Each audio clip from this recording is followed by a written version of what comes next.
lost some of the good people. In our form of government in Miami-Dade County, there's an executive mayor.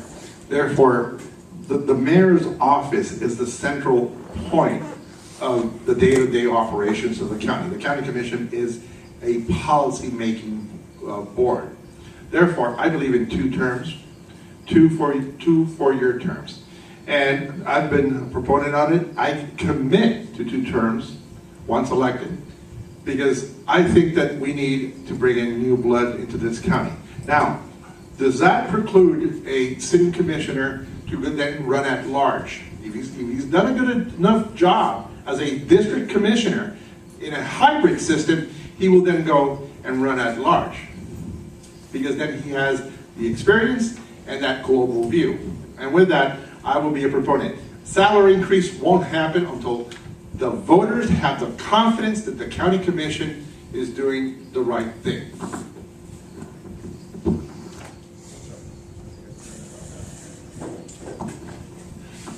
Back in 2006, when I was up for re-election, people told me I was crazy to put an increase in salary on the same ballot that I was running for re-election.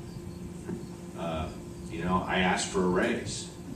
I was very proud. 76% voted to re-elect me. 56% said they're going to give me a raise. I guess that meant that gap in there where those that liked the job I was doing, they just wanted me to do it for the same money. And I'm very thankful for that, because I've taken this job most seriously, and I'm going to take the job as county commissioner just as seriously. I would like to see 3 four-year terms. I will vote for 2 four-year terms if presented to me. Perhaps the 3 terms gets more people to get us to yes. I think what it does is it brings focus. When I came in here knowing I had 2 terms, I put together an agenda, and I put together a list of goals. And I'm going to go out of here meeting those goals. And when I go to be county commissioner, we're going to set those goals together, and we're going to meet those goals. Like Abdulio, I have term limited myself. It'll be 2 terms, and that's it for me.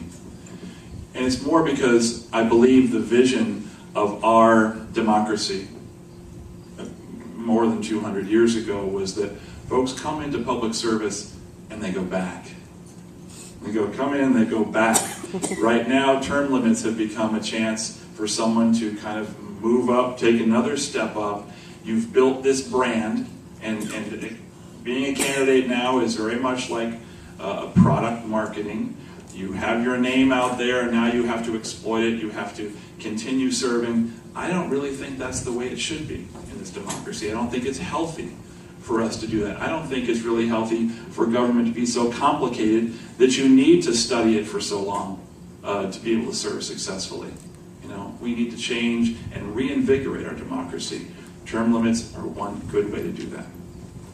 All right, this is going to be the last question, and then with Pastor Hunter's permission, we'll give each of you 2 minutes for closing statements. What do you think about the county manager position? Should it be retained or should it be abolished? The county manager. I already spoke about that a bit, didn't I? Look, a $7 billion enterprise like Miami-Dade County needs to have professional management. But it sure seems like what has happened so far is that Mayor Alvarez fought very hard to become a strong mayor and then decided not to do it.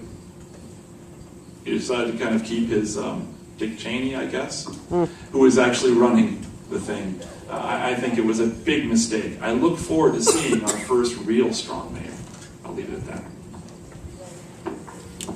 Regardless of whether or not you call him a manager or her a manager, we need to have professional leadership in place. If you take the ballot issue, the Jimenez plan, and you vote for that, you abolish the office, but what you will then have is a deputy mayor, much like you've seen in New York, and that is a professional manager under the political leadership who will continue to do things. So it's just new clothing on an old thing. We need the professional management. The problem is we don't have a strong enough policy board, the county commission, to direct that manager what to do. You need to set your goals, set your priorities, be that board of directors on that budget, and you need to continue to self-audit to make sure things run right. And gosh darn it, if that manager, he or she doesn't get it done right, they need to be replaced. But you can't be blaming each other. They're different jobs. And you set the policy, it's up to the manager or the strong mayor to implement that policy through operation. So I'm going to bring you strong policy guidance, just as I have here at this locality. We're going to have that ballot issue in November, and it's just a change of title. The mayor, which is the strong mayor, will have, instead of a county manager, a deputy mayor or chief operating officer. Someone has to run the day-to-day operations. So it's not going to be much different, but the accountability then goes to the Board of County Commission to hold the mayor and the budget in line. And that's going to take the leadership, the transformational leadership that will be needed in the county commission to be the voice of the citizens, of the taxpayers, calling the, what the budget calls for is what needs to be done. And that budget will be set by the county commission. I also agree that we need to have a professional at the county manager position, no matter what the title may be, or if you change the title. However, we do need good policy makers as the 13 commissioners. And so therefore, that's part of the issue that we're dealing with. I do believe that he is grossly overpaid, as I said before. But we do need professionals running the county management, and I would not get rid of him even if we have a strong mayor at the county, no matter who the mayor is. Okay, thank you very much, each and every one of you, and thank you for being a good audience. We'll now